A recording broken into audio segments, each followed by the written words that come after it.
Ini dia.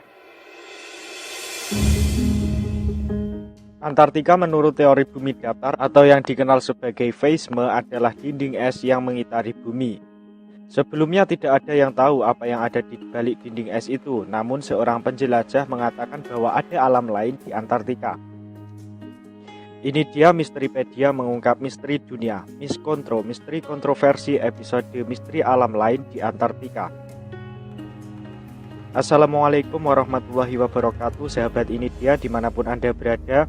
Berbicara mengenai Antartika tentu tak dapat terpisahkan dari tokoh-tokoh zaman dahulu yang pertama kali mampir di dataran es ini. Antartika bukan benua menurut teori bumi datar, melainkan dinding es yang mengitari piringan bumi.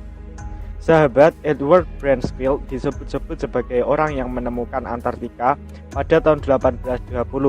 Edward adalah anggota militer Angkatan Laut.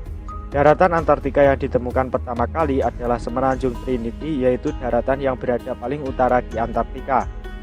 Tercatat juga pada tahun 1772 sampai 1775 Kapten James Cook berhasil menjelajahi Antartika.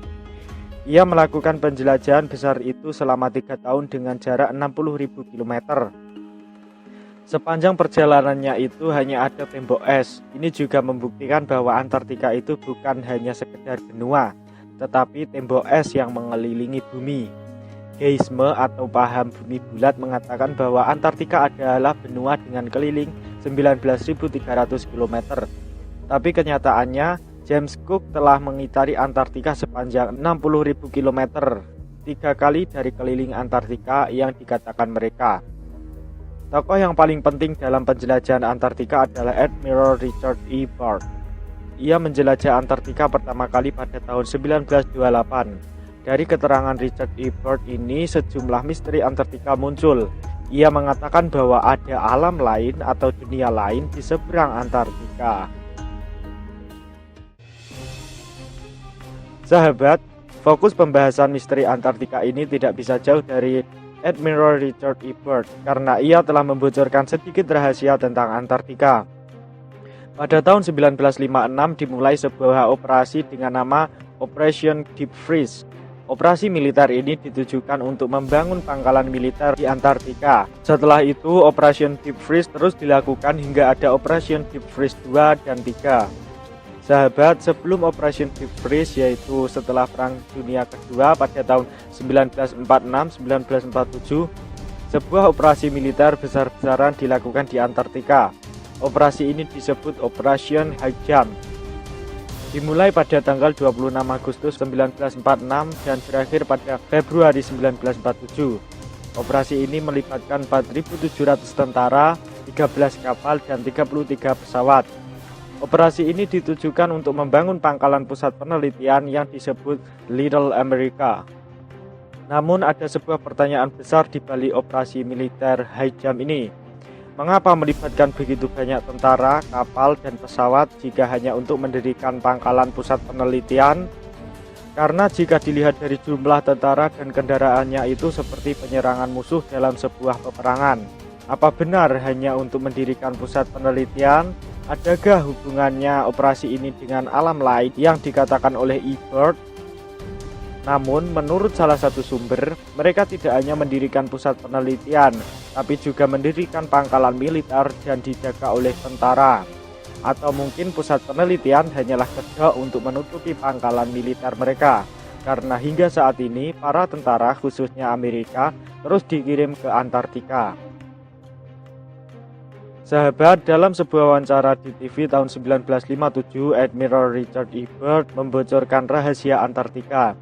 Ia mengatakan bahwa di sana ada daratan sebesar Amerika yang belum pernah dilihat manusia, letaknya di belahan lain Antartika. Wilayah sebesar Amerika inilah yang merupakan alam lain yang menyimpan sejuta misteri. E. Byrd hanya mengatakan wilayah sebesar Amerika yang belum pernah dilihat manusia, tanpa mendeskripsikan lebih jauh tentang wilayah itu. Adakah makhluk hidup di sana? Atau bahkan adakah peradaban seperti manusia di sana? Namun yang jelas, jika kita melintasi Antartika, maka kita akan menemukan daratan ini. Pernyataan ini juga menguatkan faisme atau paham teori bumi datar, karena jika bumi bulat, maka wilayah sekitar Amerika itu tidak mungkin ditemukan. Jika kita terbang melintasi Antartika, maka akan kembali ke 3 benua yang berada di wilayah selatan, yaitu Amerika Selatan, Australia, dan Afrika, jika bumi itu bulat.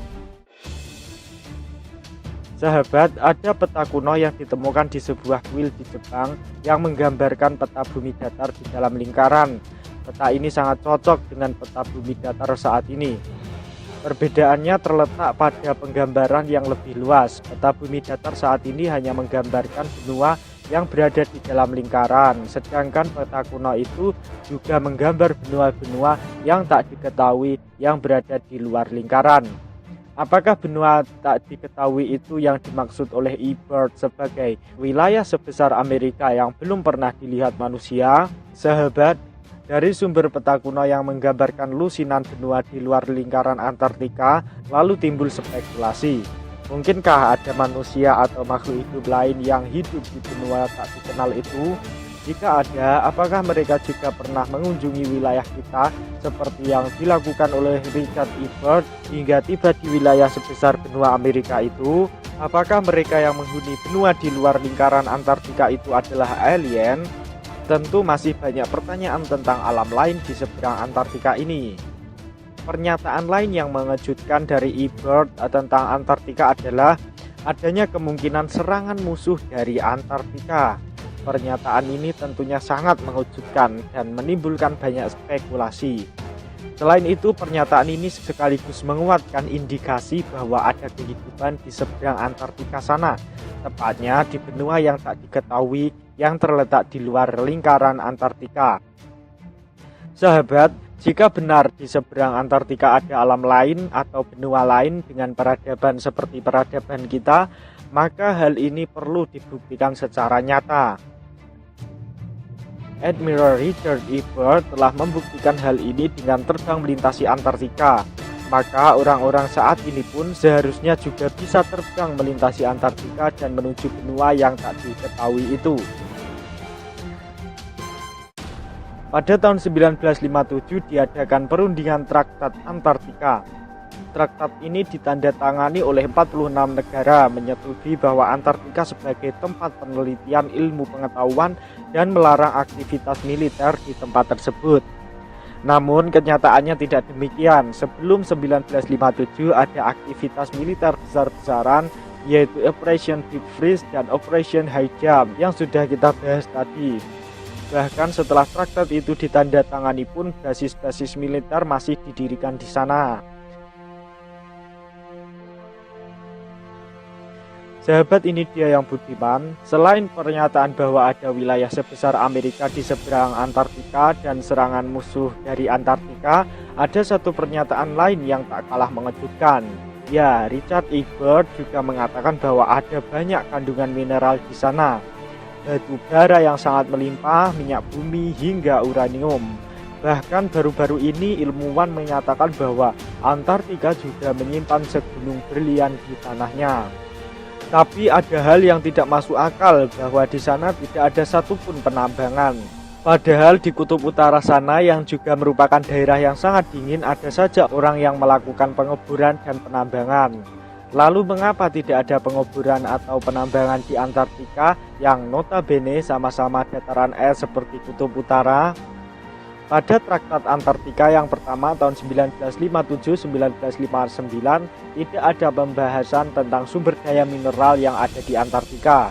Maka pada tahun 1991 dilakukan penandatanganan traktat yang berisi larangan untuk menambang sumber daya mineral yang ada di sana. Lalu mengapa dilarang?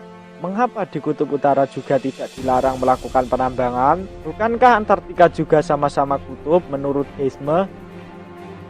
Dalam traktat yang kedua itu disebutkan bahwa alasannya adalah karena untuk menjaga lingkungan di Antartika agar tetap lestari. Alasan ini tentu tidak masuk akal. Jika di kutub selatan atau lebih tepatnya Antartika dilarang mengeksploitasi sumber daya mineralnya dengan alasan menjaga lingkungan, maka seharusnya di kutub utara juga dilarang melakukan hal yang sama. Jadi tak heran jika protes pengeburan minyak di Kutub Utara banyak disuarakan. Apakah benar hanya karena alasan lingkungan itu sehingga pengeburan di Antartika dilarang, atau ada alasan lain, alasan supaya tak banyak orang yang tahu bahwa di seberang Antartika sana ada benua seluas Amerika, alasan supaya tak banyak orang yang tahu bahwa Antartika itu bukanlah benua tetapi batas wilayah bumi kita, dan alasan-alasan ini sangat masuk akal jika dibanding hanya karena alasan lingkungan. Sahabat, untuk menyingkap semua misteri yang ada di Antartika ini, maka Anda perlu melakukan perjalanan ke Antartika. Ada dua cara pergi ke Antartika, yaitu mandiri dan melalui agen. Jika menggunakan agen perjalanan wisata, Anda bisa membayar sekitar 113 juta dengan perjalanan selama 6 hari. Namun wisata jalan-jalan di Antartika ini hanya berada di pinggirannya saja. Dan jangan harap Anda bisa menemukan alam lain di pinggiran Antartika. Untuk itu Anda perlu melakukan perjalanan mandiri, tapi tentu saja biayanya akan lebih mahal. Anda harus menyewa pesawat atau memiliki pesawat pribadi. Jika semua perbekalan dan peralatan sudah siap, maka saatnya terbang ke selatan. Tidak seperti perjalanan wisata di Antartika yang melalui agen yang mengharuskan sahabat untuk datang ke Amerika Selatan. Perjalanan mandiri ini bisa dilakukan dengan langsung terbang lurus menuju arah selatan Indonesia. Tapi jangan heran ketika sampai di Antartika nanti pesawat sahabat akan mendapatkan peringatan atau bahkan dihujani peluru, karena di sana ada pangkalan militer dari beberapa negara, terutama Amerika, yang siap sedia menjaga agar tidak ada pesawat yang melintasi seberang Antartika. Jadi pastikan pilot Anda harus pandai berkelit dari peluru-peluru itu. Setelah berhasil menyeberangi Antartika, maka sahabat akan menemukan wilayah lain yang belum pernah dilihat manusia, seperti yang dikatakan oleh Admiral Richard E. Byrd. Namun jika setelah menyeberangi Antartika Anda malah kembali ke benua Afrika, Amerika Selatan atau Australia, maka bumi datar adalah salah dan bumi bulat adalah benar. Dan jika Anda benar-benar menemukan benua lain seperti pernyataan E. Byrd tadi, maka bumi datar adalah benar dan bumi bulat adalah salah.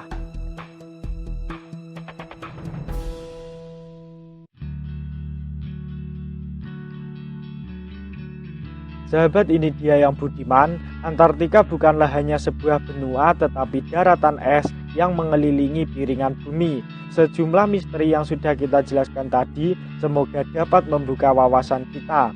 Anda bisa mempercayai penjelasan ini jika masuk di akal sahabat, karena tidak ada paksaan untuk mempercayai sesuatu. Kita hanya memaparkan pembahasan ini dari berbagai sumber. Lalu bagaimana tanggapan sahabat tentang pembahasan ini? Silakan tulis di komentar. Silakan klik tombol subscribe atau langganan gratis ke channel YouTube ini dia supaya tidak tertinggal video misteri terbaru lainnya.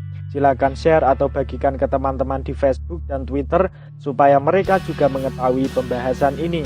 Terima kasih sudah menyaksikan video ini. Segala kekurangan kami mohon maaf. Sampai jumpa di pembahasan misteri berikutnya. Allahu a'lam bishawab. Wassalamualaikum warahmatullahi wabarakatuh.